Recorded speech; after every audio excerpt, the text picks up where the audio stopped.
बिस्मिल्लाहिर्रहमानिर्रहीम।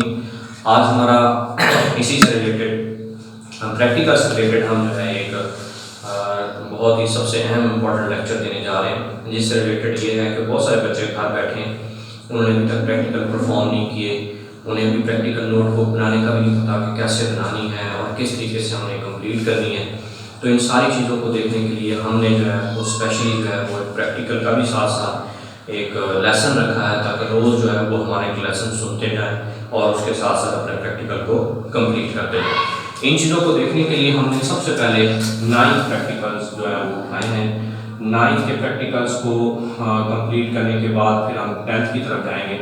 9th का जो सबसे पहला प्रैक्टिकल है, प्रैक्टिकल नंबर 1। प्रैक्टिकल नंबर 1 उसने लिखा हुआ है कि प्रैक्टिकल अक्सर आता है और ये बड़ा इंपॉर्टेंट प्रैक्टिकल है, separate the iron and sand mixture by physical method।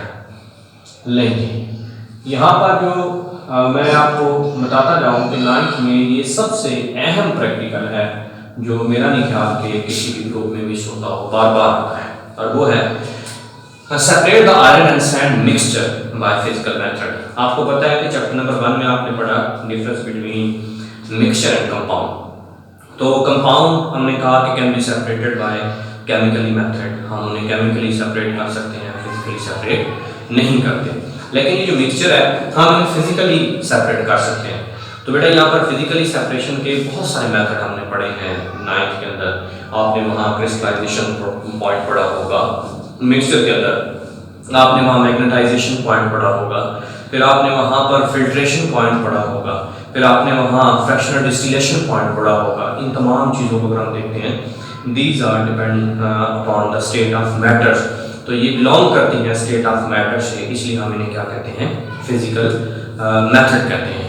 जो हम यहाँ पर आज फिजिकल मेथड यूज़ करने जा रहे हैं वो सबसे इम्पोर्टेंट फिजिकल मेथड है, वो आयरन के लिहाज से। आपको पता है कि अगर हम मैग्नेट को सैंड और आयरन मिक्सचर में डालते हैं तो मैग्नेट जो है वो आयरन को अपनी तरफ अट्रैक्ट कर लेता है। इसलिए जो मेथड यहाँ पर यूज़ हो रहा है उस मेथड को हम क्या कहते हैं, मैग्नेटाइजेशन कहते हैं। अब मैग्नेटाइजेशन के अंदर हमने चीज़ों को सेपरेट करना है, और मैग्नेटाइजेशन उस वक्त ली जाती है जब एक मैग्नेट को अट्रैक्ट करने वाला सब्सटेंस और दूसरा नॉन मैग्नेटिक हो, एक मैग्नेटिक और दूसरा नॉन मैग्नेटिक हो। तो जो मैग्नेटिक है वो उससे अट्रैक्ट हो जाएगा, हम उसको क्या कर लेंगे, सेपरेट कर लेंगे। यूं हम मैग्नेटिक और नॉन मैग्नेटिक पार्टिकल्स को एक दूसरे से क्या कर लेंगे, सेपरेट कर लेंगे। इन चीज़ों को देखने के लिए अब आपने सबसे पहले जो है बोर्ड के मुताबिक कि वहाँ पर क्या क्या चीज़ें आएंगी, सर किस प्रोसीजर के कितने नंबर होंगे, डायग्राम बनानी है या नहीं बनानी, सर उसकी ऑब्जर्वेशन कैसे लिखनी होगी। तो ये बहुत सारी बातें बच्चों को परेशान करती हैं, तो परेशान होने की ज़रूरत नहीं है। इसके लिए भी मैंने एक हल तलाश किया कि मैंने बोर्ड की की ले ली। बोर्ड की के मुताबिक जब भी आप कोई प्रैक्टिकल लिखने लगते हैं तो डेफिनेटली उसके अंदर क्या लिखा जाता है, प्रोसीजर। प्रोसीजर के साथ साथ बेटा उसके अंदर क्या बनाई जाती है, डायग्राम बनाई जाती है। डायग्राम के साथ साथ बेटा जी वहाँ पर एक और चीज़ लिखी जाती है और वो है ऑब्जर्वेशन लिखी जाती है।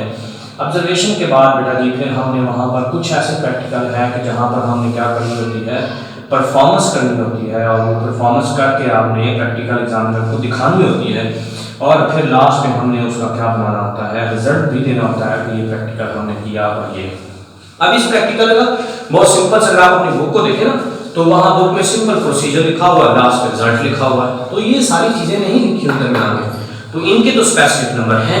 अब वो नंबर कैसे डिस्ट्रीब्यूट करता है बेटा जी, वो प्रोसीजर को डिस्ट्रीब्यूट कर देता है 6 मार्क्स में, डायग्राम को 1 मार्क्स में, ऑब्जर्वेशन उसकी 2 होती हैं, और प्रोसीजर भी अपना परफॉर्मेंस भी 2 मार्क्स के होते हैं, और लास्ट में जो है रिजल्ट होता है 1 मार्क्स का। अगर आप टोटल करें तो ये क्या आ जाएगा, 12 मार्क्स।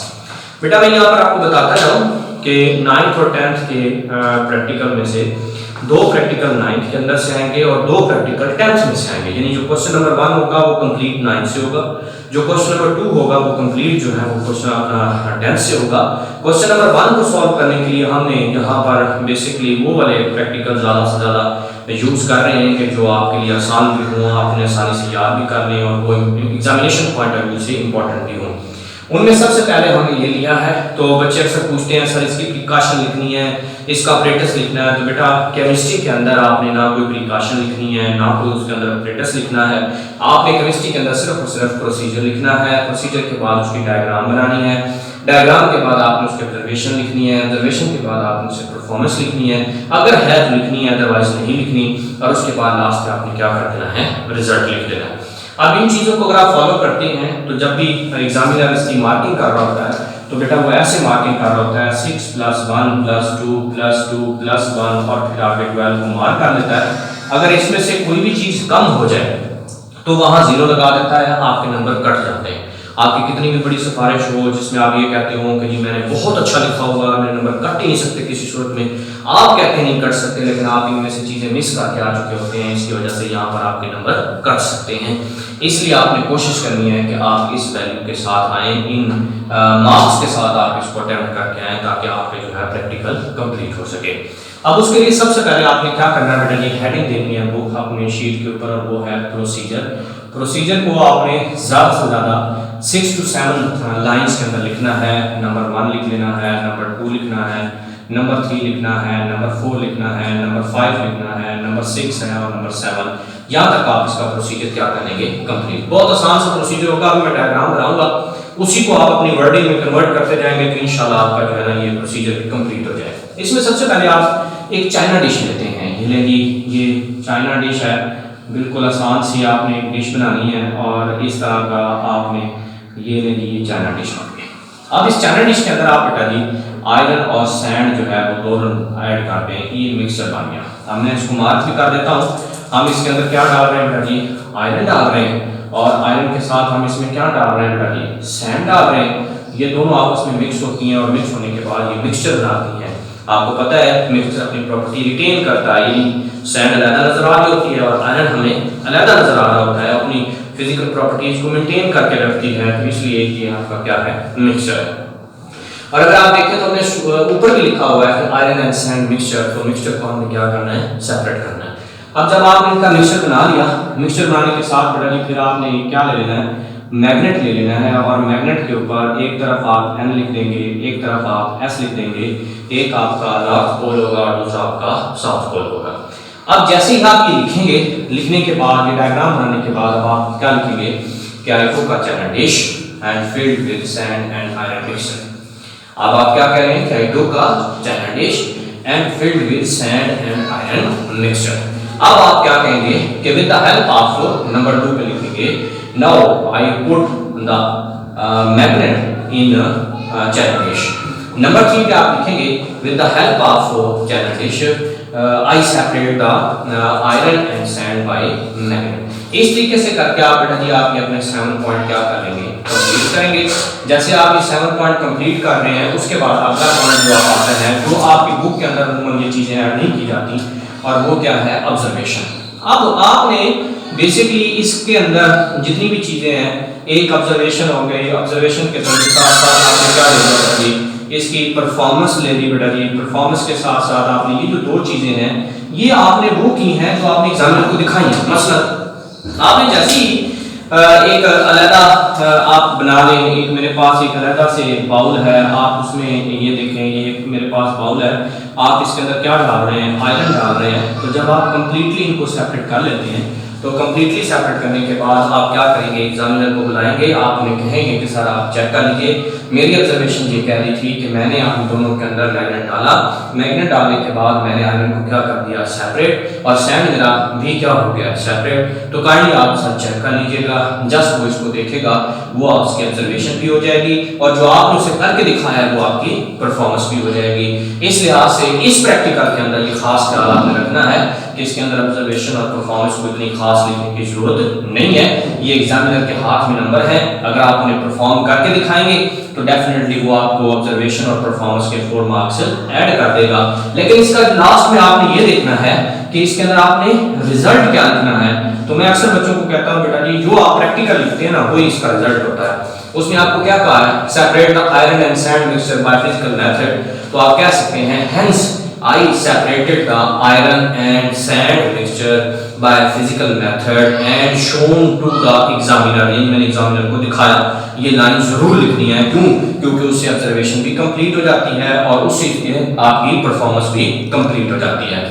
अब बच्चे कहते हैं कि सर हम ये जो हमारा प्रैक्टिकल है ये हम अपनी नोटबुक पे कैसे लिखें? तो बेटा आपने उन्होंने देखा होगा कि नोटबुक है आपके पास, ये उसके मैं 2 पेजेस बना देता हूँ। एक उसका लेफ्ट साइड वाला है जो बिल्कुल एम्प्टी होता है, जिस पे लाइनें नहीं होती, और एक वो वाला हिस्सा होता है जिसके ऊपर क्या लगी होती हैं, मार्जिन लाइंस, और ये छोटी लाइनें भी लगी हुई होती हैं।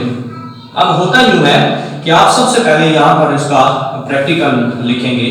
जैसे मैंने अभी लिया है वो प्रैक्टिकल क्या है बेटा जी, separation of sand and iron. तो आप सैंड एंड आयरन लिख लें। ये लिखने के बाद जब आप ये लिख लेते हैं, उसके बाद बेटा मार्कर के साथ आपने हेडिंग देनी है। ये नहीं, नंबर 1 क्या रहेगा, प्रोसीजर आ जाएगा। प्रोसीजर को आप उसी तरीके से वर्डिंग में लिखेंगे 1, 2 और ये 3 इस तरीके से कंटिन्यू होगा।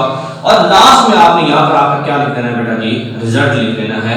याद रखिएगा आपने अगले पेज पर इस प्रैक्टिकल को नहीं लेके जाना, क्योंकि हर प्रैक्टिकल के लिए अलग-अलग पेज होता है, अलग-अलग उसका प्रैक्टिस होता है। तो इसलिए आपने ये वाला प्रैक्टिकल अगले पेज के लिए लेके जाना।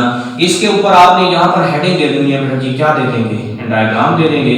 डायग्राम के लिए आप यहाँ पर क्या बना दें, चैनल डिश बना दें बेटा जी। ये आपके पास चैनल डिश बन जाएगी। चैनल डिश के साथ साथ बेटा जी आप यहाँ पर बड़ा करके एक मैग्नेट बना दें, ये मैग्नेट बन जाएगा।